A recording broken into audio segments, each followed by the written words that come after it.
চলমান বিভিন্ন সংকট মোকাবেলায় দেশে কোনো দায়িত্বশীল সরকার নেই বলে মন্তব্য করেছেন জামায়াতে ইসলামীর সহকারী সেক্রেটারি জেনারেল হামিদুর রহমান আজাদ। রাজধানীর মিন্টো রোডে বিরোধী দলীয় নেতার বাসভবনে ১১ দলীয় ঐক্যের জরুরি বৈঠকের পর এসব কথা বলেন তিনি। এই আয়োজনে এনসিপির আহ্বায়ক নাহিদ ইসলাম বলেন, আন্তর্জাতিক গুম দিবস উপলক্ষে ৩০ আগস্ট শাহবাগ থেকে সংসদ অভিমুখে পথযাত্রা কর্মসূচি পালন করবে ১১ দল। ২০০৯ সালের যে আইন ছিল মানবাধিকার কমিশনের, তার থেকেও দুর্বল হিসেবে একটা আইন এর খসড়া নিয়ে আসা হচ্ছে। কোনো ধরনের জবাবদিহিতা যাতে নিশ্চিত করা না হয়, এই কারণে তারা এরকম একটা আইন আসলে করতে যাচ্ছে। ফ্যাসিবাদী আমলের থেকেও একটা খারাপ আইন তারা আনার চেষ্টা করছে।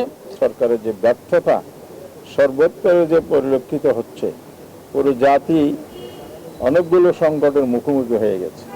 আইন শৃঙ্খলা পরিস্থিতি চরম অবনতি, এইসব মিলে আসলে দেশের সরকার যে আছে, দেশের জনগণের যে দায়িত্ব, যে একটা দায়িত্বশীল সরকার আছে, এটা দৃশ্যমান নয়।